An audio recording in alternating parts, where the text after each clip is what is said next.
Okay, we'll move it along. But yeah, we're very open to writing articles, working together. We've done a lot in the past, and this half-bridge product is being released this month, so the timing is good.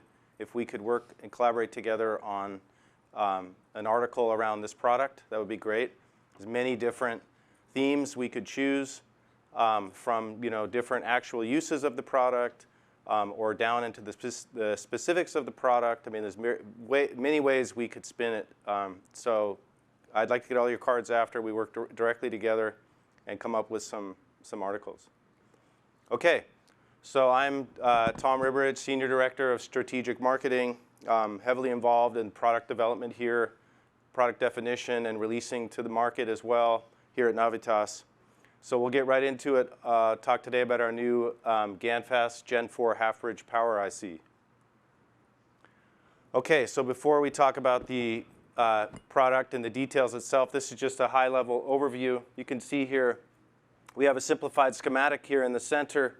Here includes a lot of functions inside, anywhere from drive, control, sensing, protection, level shifting. And Dan Kinzer and Jason Zhang talked a little bit about this product already, gave you a short introduction. And you see this again and again around our products. It kind of has this sphere around it of like an additional wrapper of protection and features around our products. And you'll see it again. We have ESD protection. We have a 800-volt max rating. We can adjust EMI very easy with this product. We have over-temperature protection.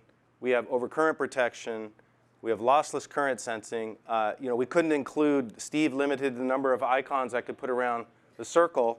So it's probably double that number of features inside. And to talk about it a little bit more here, we integrate the GaN power FETs. That's really our specialty here at Navitas. We have integrated gate drive, level shifting, bootstrap, current sensing, turn-on control, protection circuits, high voltage ratings, and large cooling pads. I mean, the list just goes on, the amount of features we've really packed into these products. So 15 minutes really won't do it justice. And what kind of applications? We go into mobile fast chargers with this product. We go into notebook adapters.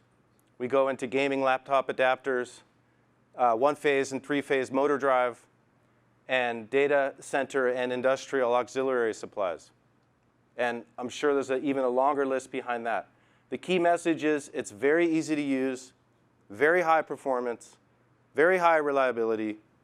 And GaNSense, it's a building block, so it's very easy to drop into your circuit and get the circuit working with minimum design time and few components around the chip.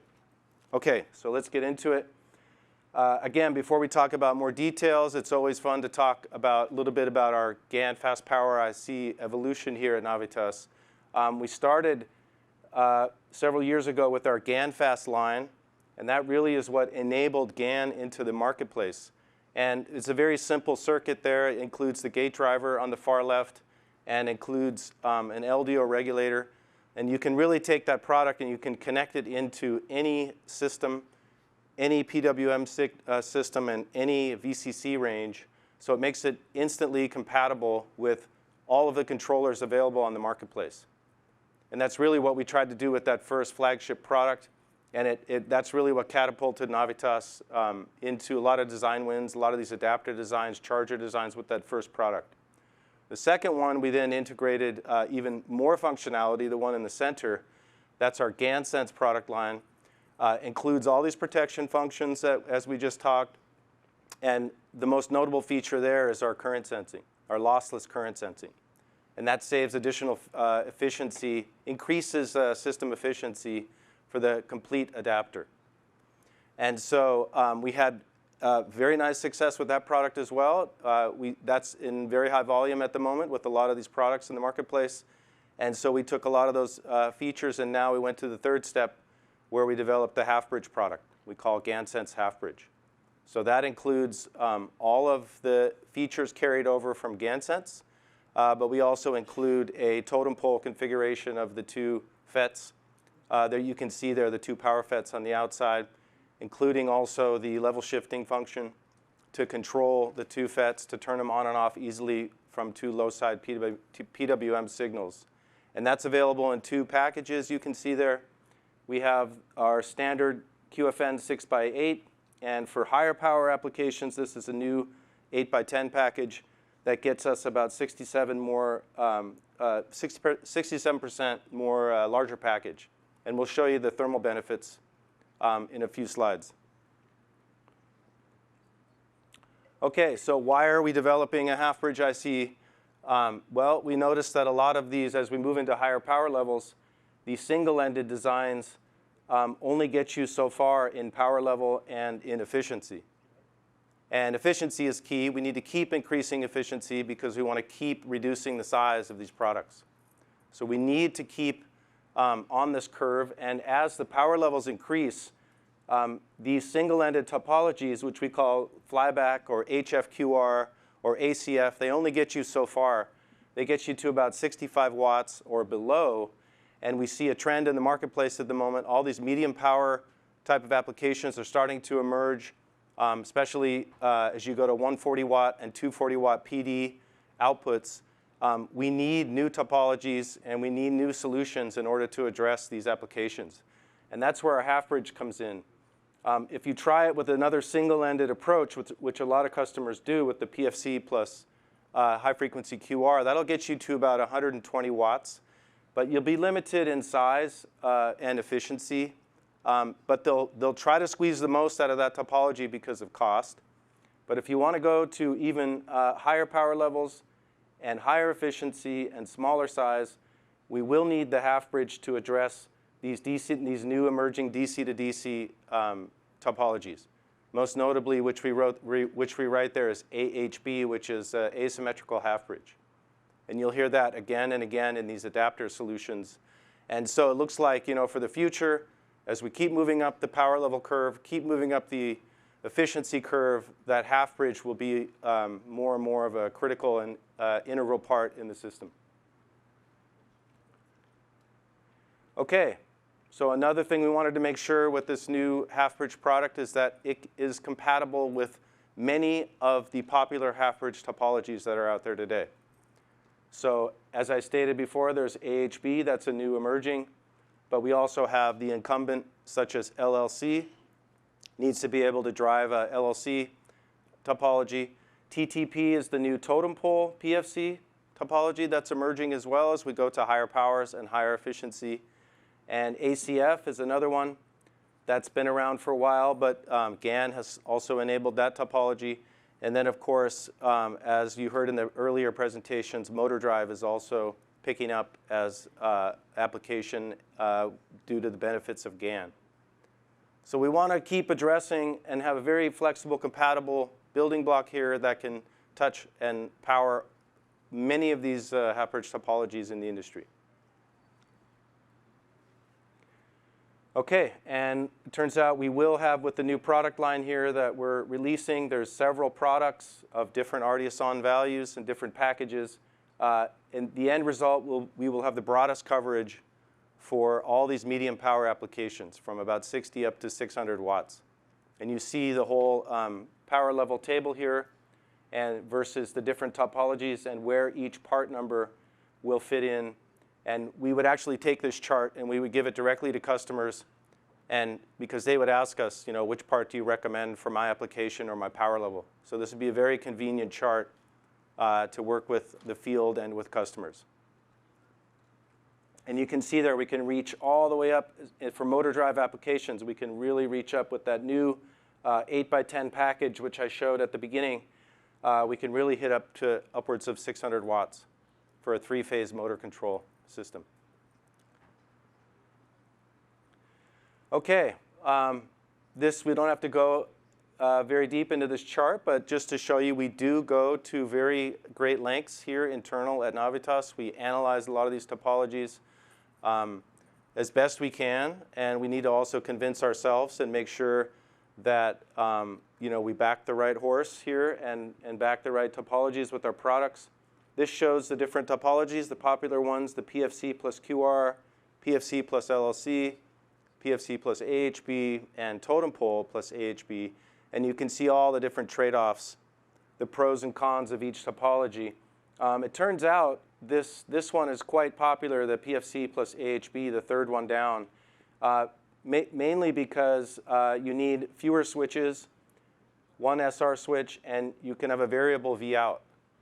The variable V out is a key feature which enables the PD 3.1 requirement at the output of these power adapters, these chargers. The rest of them will give you a fixed, the PFC plus LLC, this is for a fixed output, which is good for maybe a notebook gaming adapter type product.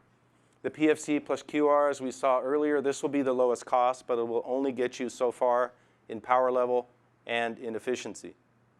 And totem pole plus AHB, this will be your highest cost. If somebody really insists, I want to have the highest efficiency, I want to go titanium, I want to sell this in Europe, I don't care what it costs, I'm going to charge a premium for it. If you really insist, then we can go with we can support them with the totem pole plus AHB or totem pole plus LLC. But for the most part, you'll see we'll be heavily involved in the consumer space in this third line down. Will really emerge as a sweet spot for these products. Okay, so we have some highlights here. We'll touch on these briefly. This shows everything, kind of in one neat slide here. Everything you need to know from a high level about the product. Don't worry, we won't have a test or a quiz after. But this is just a chart that our field constantly will refer back to as they visit customers and they try to explain the benefits and the features to the customers. But the key takeaway, if you look at the key system benefits in the lower left-hand corner, that's always a good one. You do not need an external half-bridge driver. It's all included. You have the lossless current sensing, so you'll get the immediate efficiency boost in the system. There's no external resistors, so you won't have any footprint from those resistors, or you won't have any hotspot from the resistors. And you'll have all the integrated protection features, such as overcurrent and overtemperature protection. And then there's also a low standby current mode, which is necessary to meet the standby requirement power for these products. And so there's the package there, simplified schematic, and all the different features associated with them. So if we want to work on an article together in the future, we can really get into these features at a more deeper level. And then just to show you, we're really excited about this larger package, this 8x10 package. This gives you much larger thermal pad area, 1.5x larger. And if you compare it against competition, it's actually 2 to 3 times larger. So we expect very good results out of this product as we go into the higher powers. The thermal management here will be very easy to maintain low thermals. And this will be the lowest RDS-on half-bridge product available in the marketplace, which is shown there. It'll have 2 70 milliohm GaNFETs in there, which no other customer reaches that RDS-on level today. Okay, so how does it work? This is another simplified overview slide. You can see we've highlighted different areas of the package. Which pad does what.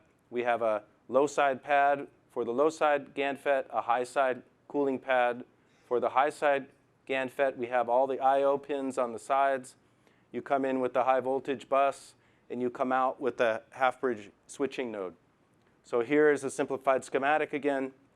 You have the 2 high and low side GaNFETs with their gate drivers. We have level shifting and bootstrap. And now you come in with your 2 simple PWM controller on the low side, and out comes your half-bridge switch node, and you can feed the current sensing back to the controller as well.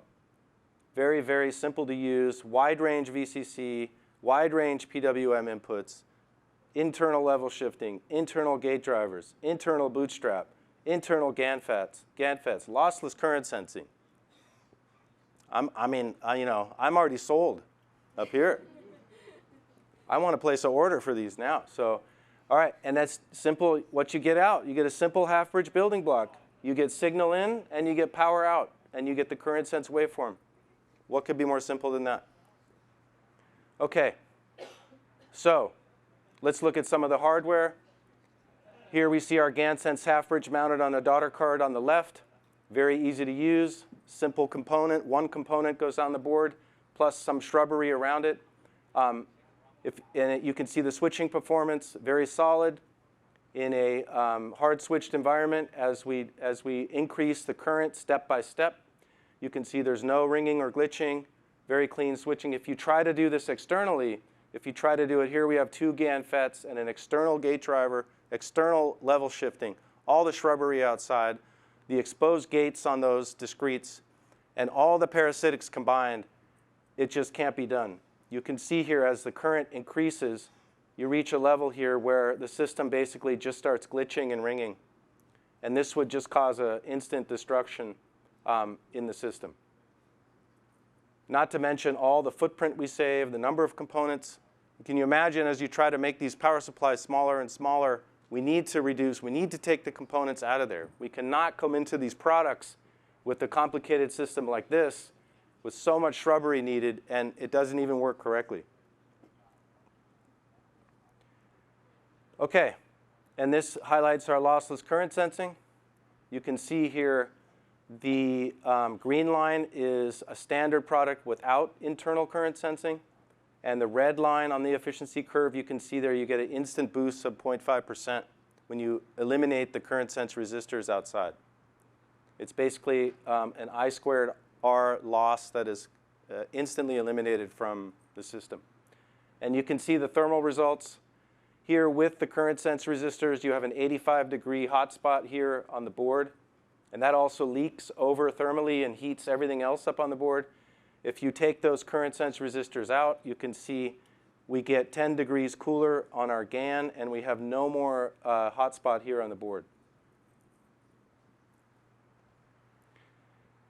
OK, and we did compare it. We ran some thermal simulations against 2 of our other competitors. And we can see here, because of our large source pads, and also because of the integrated current sensing, we can get anywhere from -8 to -17-degree lower temperature on the package versus our competition. OK, so the whole product family is available, except our last one to be available will be samples will be available next quarter. But the rest of these samples are available all now, and we will be going to production here. I think we're going to have the final DR3 mass production release here in 2 weeks, just before Christmas. With that, we should be all set with the complete product line. We have a C version is for adapters, consumer space. M version is for motor drive. And just before we finish, I'll just show you a couple examples. Here is a 140-watt 1C PD 3.1 demo board. This is a totem pole plus AHB, where we went for highest efficiency, smallest size. And you can see one of the half bridges here for the AHB section is located here on the bottom of the board. There's a second half bridge located somewhere elsewhere on the top side of the board. But this just shows you what it enables: a planar transformer, choke a transformer here, and then a PFC inductor here. Very small size. So this would work nicely for a little PD 3.1 140-watt notebook or phone charger. And then we also see the next power node emerging, which is 240-watt. That's also coming up as popular. And so again, we've done totem pole plus AHB. Here you can see 2 of our 8x10 little building block chips placed here. One is for the totem pole, and the other is for the AHB. Very few components around that, so it actually enables them to even fit all the components on the board. And we have the transformer and the PFC magnetics here.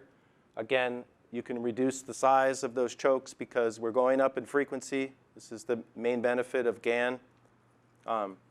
And so we're sampling this to a lot of customers as well and working on our design-ins at the moment. OK. Thank you very much, and looking forward to working with each of you on some potential articles. Any questions or comment? Thank you.